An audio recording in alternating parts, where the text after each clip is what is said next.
샬롬, 류 선생의 구속사 천국열차, 유도순 목사님의 신구약 성경 파노라마를 낭독하는 시간입니다. 지금은 사무엘하 파노라마 24장입니다. 그곳에서 번제와 화목제를 드렸더라. 마지막 장에 이르렀습니다. 시작이 중요하듯이 마지막이 또한 중요합니다.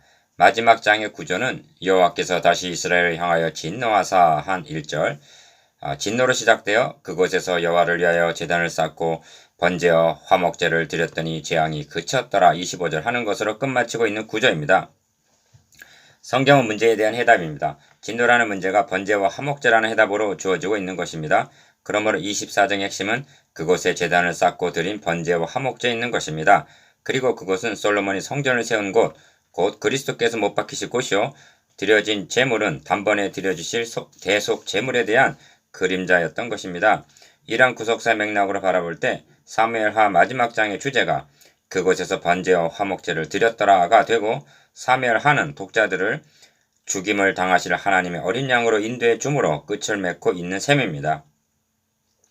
이를 세 단원으로 나누어 상고하겠습니다. 첫째 단원 1절에서 9절 이스라엘 향한 하나님의 진노, 둘째 단원 10절에서 15절 내가 큰 죄를 범하였나이다. 셋째 단원 16절에서 25절 성전터를 마련케 하신 하나님. 첫째 단원 1절에서 9절 이스라엘 향한 하나님의 진노. 24장은 여호와께서 다시 이스라엘을 향하여 진노하사 그들을 치시려고 다윗을 격동시키사 가서 이스라엘과 유다의 인구를 조사하라 하신지라 하고 1절 시작이 됩니다. 그런데 병행구절인 역대상 21장 1절에서는 사탄이 일어나 이스라엘을 대적하고 다윗을 충동하여 이스라엘을 계수하게 하니라 하고 인구조사를 하도록 다윗을 충동시킨 것이 사탄이라고 말씀하고 있습니다. 두 말씀을 종합해보면 사탄이 충동하는 것을 하나님께서 막으시지 않고 허용하셨다는 의미가 되는 것입니다. 이는 이 사건을 통해서 말씀하시려는 계시가 있기 때문입니다. 첫 단원의 중심점은 여호와께서 다시 이스라엘을 향하여 진노하사 하신 진노였습니다. 무엇에 대한 진노인가는 설명이 없습니다. 학자들은 이스라엘 백성들이 다윗을 배반하고 압살롬의 반역에 가담했던 일과 후에는 불량배 세바의 반역에 가담한 것에 대한 20장 2절 진노로 여기고 있습니다. 우리는 생각하기를 반란이 진압됨으로 모든 것이 종결이 되는 것으로 여기고 있으나 죄에 대한 징벌은 뒤따르기 마련입니다. 인구조사를 한 자체는 잘못이 아닐 수가 있습니다. 문제는 크게 이기게 하시는 하나님 23장 10절 큰 구원을 이루어 주신 23장 12절 하나님보다 군사의 수를 의지하려는 마음에 잘못이 있었던 것입니다. 그래서 요압은 이 백성이 얼마든지 왕의 하나님 여호와께서 100배나 더하게 하사 내 주 왕의 눈으로 보게 하시기를 원하나이다. 그런데 내 주 왕은 어찌하여 이런 일을 기뻐하시나이까? 라고 만류했던 것입니다. 3절 그러나 왕의 명령이 요압과 군대 사령관들을 재촉한지라 합니다. 4절 이는 사탄이 다윗을 충동했기 때문입니다. 9달 20날이 걸려 조사한 인구가 이스라엘에서 칼을 빼는 담대한 자가 80만 명이요 유다 사람이 50만 명이었더라 합니다. 9절 과연 다윗이 교만할 만합니다. 하나님께서는 이토록 강대하고 견고하게 행해 주셨는데 다윗은 하나님 자신보다는 하나님이 주신 축복에 더 관심을 두는 잘못을 범했던 것입니다. 이것이 이스라엘을 향한 하나님의 진노입니다. 둘째 단원 10절에서 15절 내가 큰 죄를 범하였나이다. 다윗이 백성을 조사한 후에 그의 마음이 자책하고 다윗이 여호와께 아뢰되 내가 이 일을 행함으로 큰 죄를 범하였나이다. 여호와여 이제 간구하옵나니 종의 죄를 사여 주옵소서. 내가 심히 미련하게 행하였나이다. 10절 라고 합니다. 하나님께서도 이 일을 악하게 괘씸히 여기셨다고 역대상 21장 7절 말씀합니다.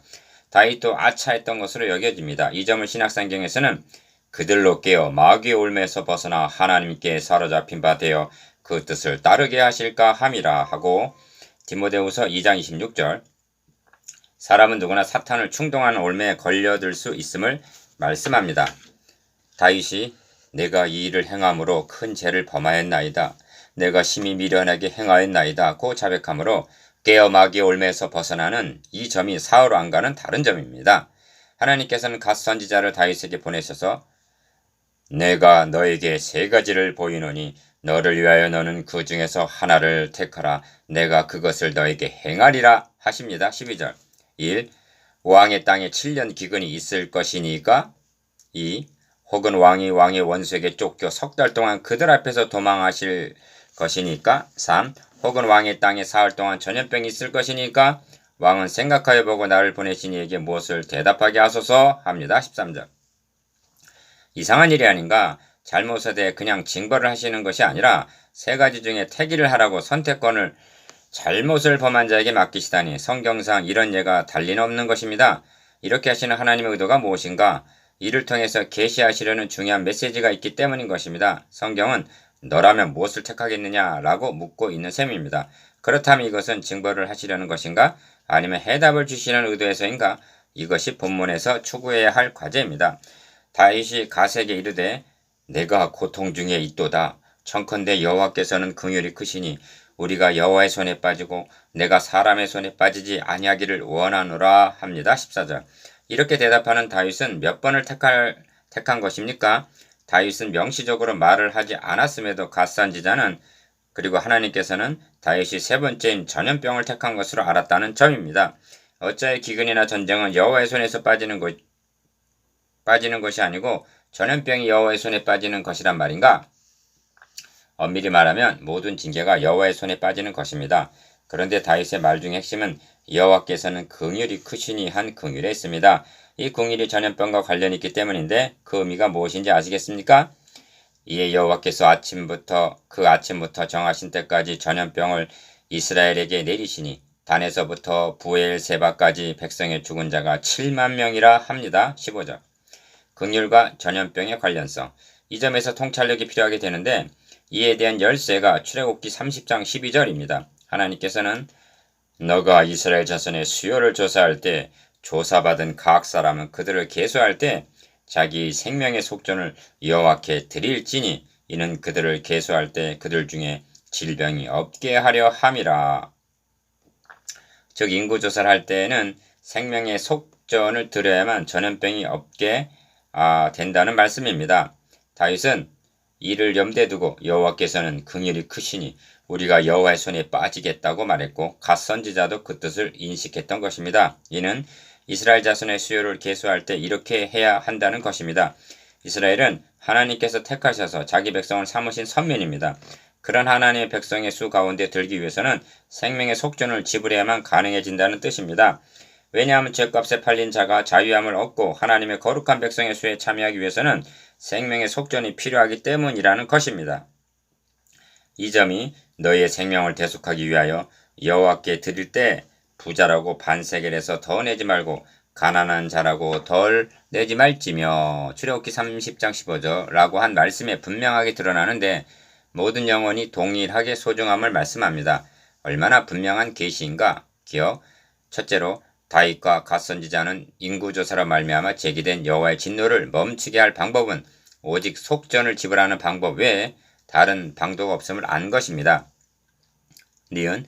그런데 둘째로 더욱 놀라운 것은 그 속전을 궁극적으로는 여호와께서 대신 지불하여 주실 것, 다시 말하면 자기 아들을 속전으로 내어주실 것까지 알았다는 놀라운 결론에 이르게 됩니다. 이것이 여호와께서는 긍휼이 크시니 라는 14절 중반절 말씀 속에 함의되어 있는 것입니다. 그래서 우리가 여호와의 손에 빠지고 내가 사람의 손에 빠지지 않기를 원하노라고 말했던 것입니다. 이처럼 그림자와 예표로 주어진 계시가 그가 모든 사람을 위하여 자기를 대속물로 주셨으니 기약이 이르러 주신 증거니라고 디모데전서 2장 6절 그리스도의 대속을 통해서 성취가 되었던 것입니다. 하나님께서는 다윗을 그리고 독자들인 우리를 이 대속교리로 인도하시기 위해서 세 가지 중 택이라라는 특별한 방법을 제시하셨던 것입니다. 이런 맥락에서 사무엘하 마지막 장 24장의 주제가 인구조사를 함으로 발생하게 된 진노라는 문제가 마지막 절에서 그곳에 여호와를 위하여 제단을 쌓고 번제와 화목제를 드렸더니 재앙이 그쳤더라는 해답으로 주어지고 있다는 점은 경이로운 일이요. 읽는 자들에게 크나큰 감동으로 다가오는 것입니다. 번제와 화목제는 다름 아닌 하나님의 아들 그리스도께서 우리의 생명의 속전으로 드려주실 것에 대한 그림자였기 때문입니다. 이 점이 이어지는 말씀에 더욱 분명하게 나타납니다. 셋째 단어 16절에서 25절 성전터를 마련케 하신 하나님 다윗이 백성을 치는 천사를 보고 곧 여호와께 아뢰어 이르되 나는 범죄하였고 악을 행하였거니와 이 양 무리는 무엇을 행하였나이까 청하건대 주의 손으로 나와 내 아버지의 집을 치소서라고 탄원합니다. 17절. 다윗이 범죄하였는데 어찌하여 죄책이 백성들에게 미친단 말인가? 이 점에서 또 하나의 중요한 교리가 등장하는데 그것은 대표성입니다. 아담이나 다윗은 사사로운 개인이 아니라 대표하는 자요, 시조요, 왕이었기 때문에 대표자가 범한 죄책이 온 백성에게 미치게 되었던 것입니다.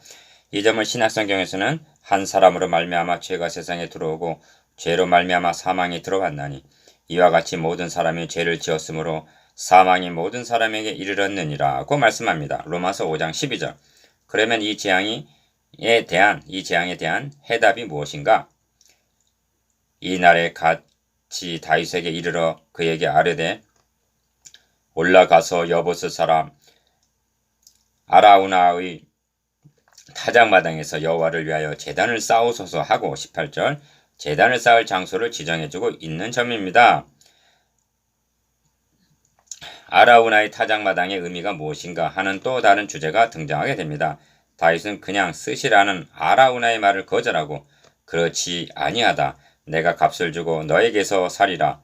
값 없이는 내 하나님 여호와께 번제를 드리지 아니하리라 하고 다윗이 은 50세겔로 타작마당과 소를 샀다 합니다. 24절 훗날 솔로몬이 예루살렘 모리아산에 여호와의 전 건축하기를 시작하니 그곳은 전에 여호와께서 그의 아버지 다윗에게 나타나신 곳이요 여부스 사람 오르난의 타작마당에 다윗이 정한 곳이라 합니다. 역대하 3장 1절.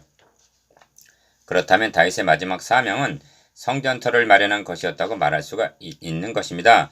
우리는 좀 더 나아가야만 합니다. 왜냐하면 다윗은 성전터만 마련한 것이 아니라 그곳에 여호와를 위하여 제단을 쌓고 번제와 화목제를 드렸기 때문입니다. 다시 강조합니다만 터라는 장소에 해답이 있는 것이 아니라 그 터에 드려진 번제와 화목제라는 생명의 속전에 해답이 있다는 점입니다.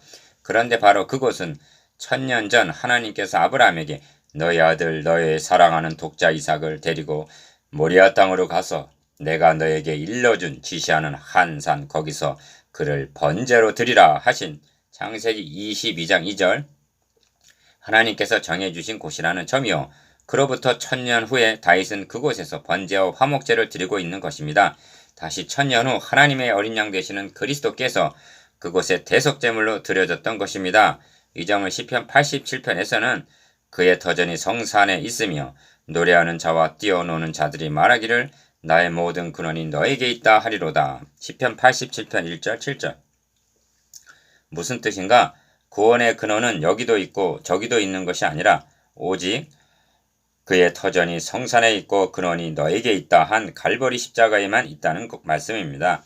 그래서 하나님께서는 모세에게도 유월절 제사를 너희 하나님 여호와께서 너에게 주신 각성에서 드리지 말고 오직 너희 하나님 여호와께서 자기의 이름을 두시려고 택하신 곳에서 드리라고 명하셨던 것입니다. 신명기 16장 6절. 질문을 드려보겠습니다. 그렇다면 그곳이란 장소가 중요합니까? 아니면 그곳에서 드려지는 제물이 중요합니까? 그렇습니다. 이 점에서 명심해야 할 점은 핵심이 그곳이라는 땅에 있는 것도 아니요 그곳에서 세워질 성전이라는 건물에 있는 것도 아니라 대속 제물에 있는 것입니다. 모리아산, 오르난의 타작마당, 갈보리는 같은 장소요. 동일하게 번제가 드려진 곳입니다. 다른 점은 구약시대는 예표로 드려진 것이 새언약에 이르러서는 실제 있은 하나님의 아들이 드려졌다는 점이 다른 것입니다. 단을 쌓고 번제와 화목제를 드리소서. 그러므로 하나님의 진노가 임한 것은 다윗이 인구조사를 한 죄만은 아닌 것입니다. 이를 깨닫게 하시려고 첫 절에서 여호와께서 이스라엘을 향하여 진노하사라고 말씀했던 것입니다. 이 진노 하나는 구약시대의 죄, 신약시대의 죄, 너와 나의 죄에 대한 진노까지 포함되어 있다 하겠습니다.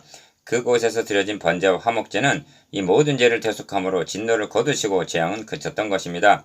왜냐하면 제물이 대신 진노를 받아 죽임을 당했기 때문입니다. 그러나 양과 송아지의 제사로는 진노를 보류하신 것일 뿐 온전하게 하지는 못했던 것입니다. 성경을 말씀합니다. 이로 말미암아 그는 새 언약의 중보자시니 이는 첫 언약 때 범한 죄에서 속량하려고 주구사 히브리서 9장 15절 즉 구약시대의 첫 언약에 범한 죄도 오직 나를 위하여 한 몸을 예비하셨도다 한 히브리서 10장 5절 예수 그리스도의 대속을 통해서만 해결될 수가 있었다는 점을 인식한다는 것은 중요한 요점입니다. 이터 위에 다윗의 자손 솔로몬은 여호와의 이름을 위하여 전을 건축하게 되고 7장 13절 먼 훗날 다윗의 자손으로 오실 그리스도는 내가 이 반석 위에 내 교회를 세우리니 하고 마태복음 16장 18절 하나님의 교회를 세우셨던 것입니다. 이것이 하나님께서 주권적으로 이루어오신 구원 계획이요 하나님의 나라 건설인 것입니다. 우리가 여호와의 손에 빠지기를 원하기만 한다면 긍휼이 크신 14절 하나님께서는 우리가 받아야 할 진노를 자기 아들에게 대신 쏟으심으로 구원하여 주실 것이라는 여기에 사무엘하 마지막 장에 감추어진 비밀이 있는 것입니다. 기어 다윗은 칼을 빼는 담대한 자의 수, 군사의 수로 자랑하고자 하는 교만한 마음을 품었지만 하나님은 7만을 감하심으로 낮추셨습니다. 니은 첫절에서 이스라엘을 향하여 진노하사 했는데 이는 다윗이 인구 조사하기 이전에 하나님의 진노를 살만한 일이 있었다는 것이 됩니다. 그렇습니다. 성경은 전에는 우리도 다 그 가운데서 우리 육체의 욕심을 따라 지내며 육체와 마음에 원하는 것을 하여 다른 이들과 같이 본질상 진노의 자녀였다고 말씀합니다. 에베소서 2장 3절 디귿 다윗이 인구조절했다는 것은 분명한 악이었습니다. 그런데 하나님께서는 이 악을 선으로 바꾸사 오늘과 같이 많은 백성의 생명을 구원하게 하시려는 창세기 50장 20절 생명의 속전 교리를 계시하셨던 것입니다. 이처럼 하나님께서는 진노 중에서도 만사에 구비하여 23장 5절 즉 합력하여 선을 이루셔 다윗 생전에 성전터를 마련하게 하셨으니 참으로 경탄할 수밖에 없는 섭리입니다. 이것이 그곳에서 번제와 화목제를 드렸더라 합니다. 사무엘하는 우리를 그리스도에게로 인도해 줌으로 마치고 있습니다. 여기에 문제에 대한 해답이 있기 때문입니다. 아멘.